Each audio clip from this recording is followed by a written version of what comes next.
Kung hindi stretcher ang aabutin ni Portis Jr. sa player na to ng Pacers, malamang ospital ang diretso. Tiklop sa ginawa ng taong to, mga idol, ang player ng Bucks. Iyak si Giannis kay Tyrese Haliburton, pinagtatrash talk ng Pacers fan si Patrick Beverley. Game 6, naglaro na si Damian Lillard, maagang nag-angas si Tyrese Haliburton kay Malik Beasley. Well, sa pagsisimula, maganda pang nilaro nitong Milwaukee Bucks, 10-3 run mga idol, at lahat ng starters nila ay nakapagtala agad ng puntos. Patrick Beverley, iwan pa si Tyrese Haliburton mga idol. Pero ang first 6 points ng Indiana ay nagmula kay Tyrese, 2 3-pointers to start the game. 5 points naman for Damian Lillard kasama na tong deep 3-pointers sa harap ni Tyrese Haliburton. After lumamang ng halos 7 points sa opening frame ng Milwaukee Bucks, nag-run naman ng Indiana Pacers at natambakan pa nila ng higit sa 10 points ang Milwaukee Bucks. First quarter pa lamang ay nagfo-full court pressure na kagad itong home team. Another 3-pointer for Tyrese, wide open, nagmintis mga idol.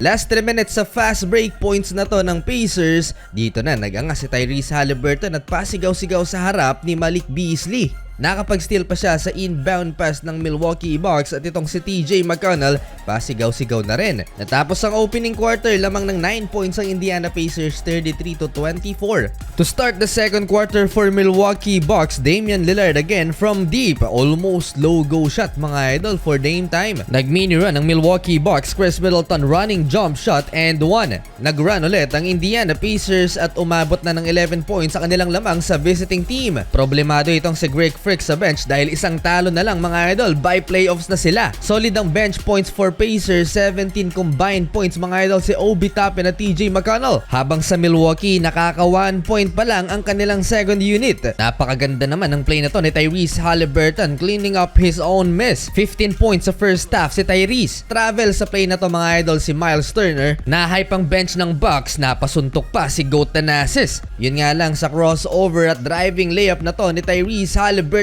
may kasama pang foul. Natahimik ulit ang Bucks bench, sabay tingin kay Giannis Antetokounmpo mga idol si Tyrese Haliburton. Hindi makaganti si Giannis dahil nasa upuan lang mga idol ang MVP ng Milwaukee. Buhos na lahat ng lakas ng Indiana Pacers in transition. Tyrese Haliburton to Obi Toppin, alley-oop layup. Struggle sa second quarter si Damian Lillard, 3 of 8 sa field sa first half.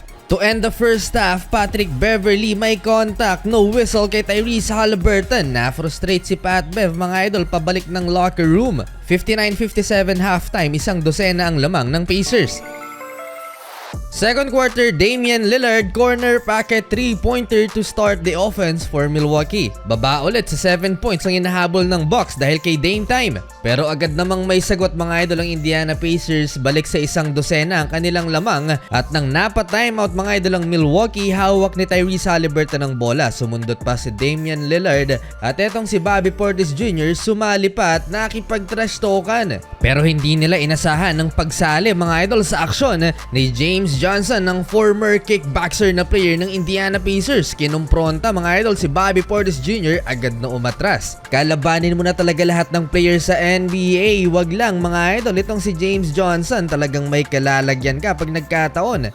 Nakontrol mga idol ng home team ang laban, leading scorer na si Obi Toppin with 18 points off the bench. Pero sa Milwaukee Bucks, ayaw pa ring tumigil ni Bobby Portis Jr. at pinatulan na ang fans ng Indiana Pacers sa pakikipag-trash talkan at asaran. Hype na sana si Giannis dahil baba ulit sa 7 points ang inahabol ng Milwaukee Bucks. Pero hindi nila nirespeto si TJ McConnell, iniwang libre mga idol, 93-78 heading into fourth quarter. To start the fourth and final quarter, TJ McConnell again, big time 3-pointer, 18 points na ang hinahabol ng Milwaukee Bucks. Impressive ang second unit mga idol ng Indiana Pacers, particular na dito kay TJ McConnell na siyang nagbubuhat sa second half for Indiana Pacers kasama si Obi Toppin na pareho nang nagtala ng 20-point game off the bench. 20 na ang hinahabol ng Milwaukee Bucks, 8-minute mark ng final quarter. Another 3-pointer nagmula naman kay Ben Shepherd off the bench din. Maalat si Patrick Beverley mga idol, hindi makakapag 2 small sa Indiana. Buhat malala si Damian Lillard, 28 points na so far, pero sa team effort ng Indiana Pacers, pinapatay lagi ang binubuong momentum ng Milwaukee Bucks. Tuwing kakana nga itong visiting team, lagi namang may sagot ang Indiana Pacers, kaya hindi pa rin nila magawa-gawang mahabol at maibaba sa single digit ang lead ng Indiana Pacers.